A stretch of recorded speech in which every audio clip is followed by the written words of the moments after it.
My name's Ed Smith. I'm from Mitchell, South Dakota. Yeah, hello. My name is Monty Duvatine. I came here for a conference that's held annually that's related to my missing wife, Juliette Duvatine. Yes, for 10 years now, this is the 10th anniversary of the Four Rivers Former Cryptid Conference. And everyone knows about the three rivers in Pittsburgh, but if you look it up, there's actually a fourth river that runs underneath Pittsburgh. You don't see it with the naked eye, it runs underground. And that fourth river is known to have mystical powers, and we found that out from Juliette Duvatine. When I first met Juliette Duvatine, for some reason, she seemed to have a magnetic presence. I was mesmerized by her. Some would say it was her statuesque figure. I'm Julius Duvatine. I may be the cryptid reincarnation of the Loch Ness Monster, but for sure I'm here to talk about a missing person and maybe foul play. Can you tell me a little bit more about the missing person? Sure. Her name is Juliette Duvatine.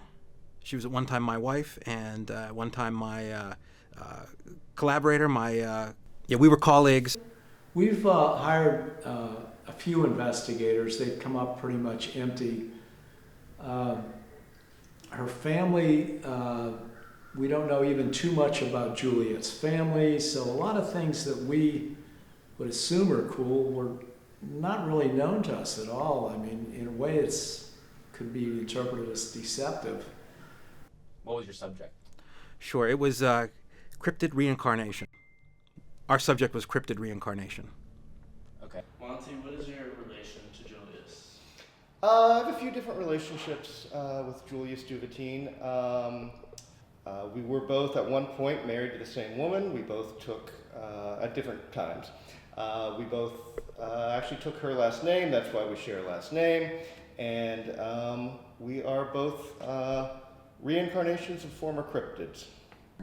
Sure, so she disappeared almost a year ago, right after the Four Rivers Former Cryptid Conference here in Pittsburgh. Well, if I'm going to be totally honest, I have my doubts as to whether Julius is a former cryptid at all. Kono. Kono's in the Andes Mountains. In the Andes Mountains is Kono, another type of Bigfoot. I think he was faking it to try to seduce Juliette, and it worked. He's golden colored and apparently really good at cards. But no, I think, if I'm going to be totally honest, I think Julius Duvatine is a phony. He was doing it all under false pretenses, and I've thought that for years now. So what was your most recent cryptid project right before she disappeared? Right, so I got out of it, but her last person that she found was Bigfoot in the form of Eddie Smith, a.k.a. Eddie Duvatine. Supposedly I'm a reincarnated Yeti, whatever that means. I think Eddie's a scoundrel. We don't know. We just hope that nothing's befallen her, some kind of tragedy or injury, murder, accident. I really think that's mostly what it was. The guy's charming. He's a smooth talker. He comes in there. He just sweeps her off her feet, and the rest is history, as they say. That would, of course, it would just sadden me. I wouldn't know what to do. So all I can hope is that we can find her. And I think he was really in love with Juliette.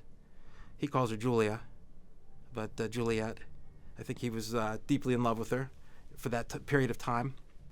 It sort of cast an embarrassing light because if you think somebody's interested in you for romance or significant other, and then to find out that they were attracted to people who were supposedly reincarnated cryptids, it kind of brings a certain sadness, at least to me it does.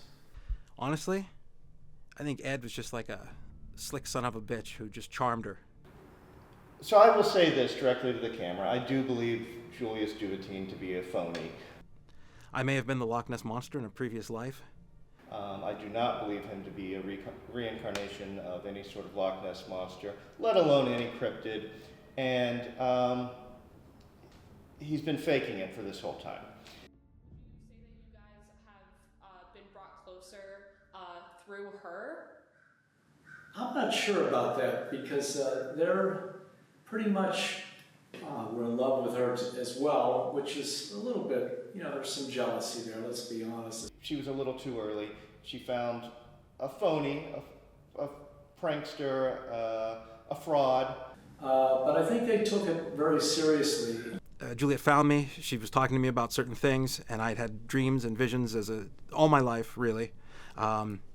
It just seems to square up with memories that the Loch Ness Monster would have had. He never was able to really bring any of these memories to life. He would get told something by Juliet. Oh, do you remember when being at the bottom of the sea, or it was like she was feeding him the memories because I think she wanted it so bad. I remember an encounter with a steamship, like the first time it was like a metal boat. He's offered no proof. If you talk to him right now, and just what how different that was, that attack, compared to the wood ships that I had been familiar with before that. he continues to put up this front to this day, showing up to this conference. He can't tell you any real memories of being a Loch Ness Monster or any past life. He just doesn't have it. Well, I didn't take down the ship, for sure. I remember that clearly. Just the pang of defeat, being hurt, just a hurt jaw, and just realizing things are changing.